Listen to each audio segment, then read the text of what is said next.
Hi, Mark Haynes here, and I wanted to do a clip today on the right arm in the golf swing. And if you know that you lift or maybe come over the top as well, so if you know that you're lifting in your swing or maybe coming over the top or steep on the way down, then this could really help you.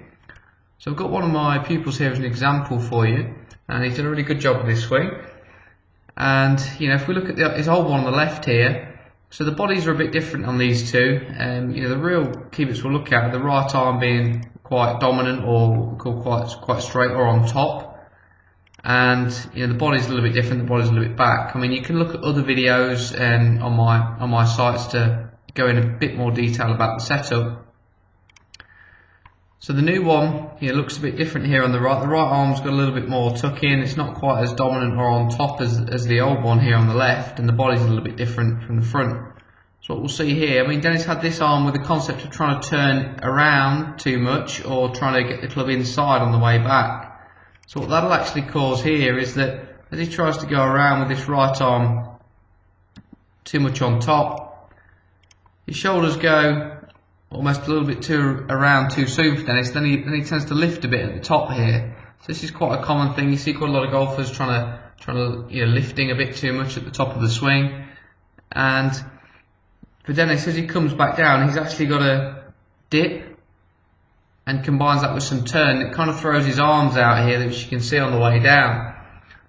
So the new one, his right arm's more tucked, and he tries to keep his right arm more in front of his body rather than taking it around too soon. And then his right arm works quite differently. He doesn't lift as much, and it gives him a different sort of shape with his body.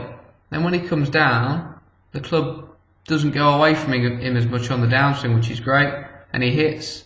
And when we compare these two on the way through, they're going to look quite different. I mean, the one on the right here gets a nice extension on the way through here, and his body looks like it's following through well, whereas this one sort of comes across the left quite quickly and gets quite narrow. So this is more where I'd be cutting across it or getting a little bit too sort of swinging to the left with his swing path, if you like, which gives him fades or slices. Okay, so looking at the back, again we can see the posture's a bit different.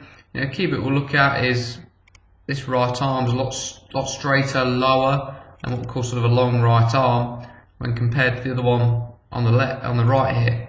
A little bit of a soft bend in the right arm, and the hands are a little bit higher up.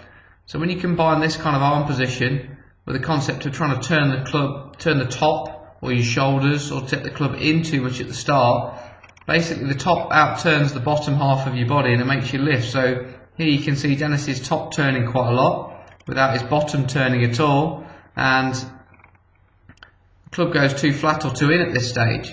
Then what's going to happen there? He can't keep going around with his top, so he has to lift a bit, and that's where the lift comes from. So that's quite common for a lot of golfers. People who lift often turn the tops too much in relation to the bottom.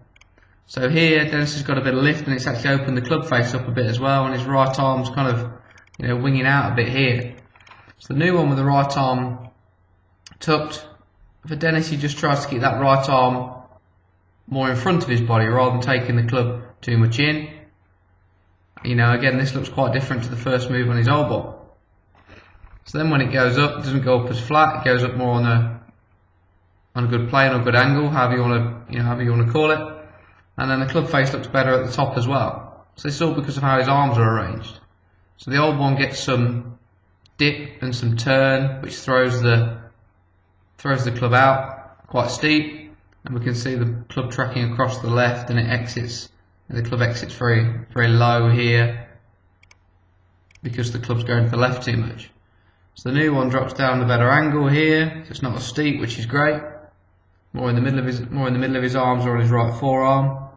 So he hits here, and then when the club exits, it starts to exit higher up because the club's not going left as much, which is great.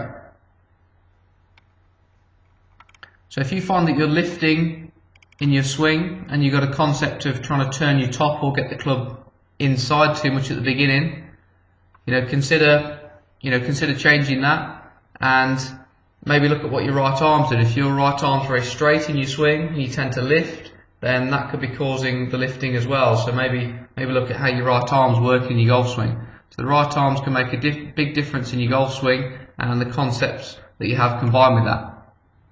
Okay, I hope this has helped for anybody that's lifting or maybe even coming over the top in your golf swing, and look forward to seeing you next time.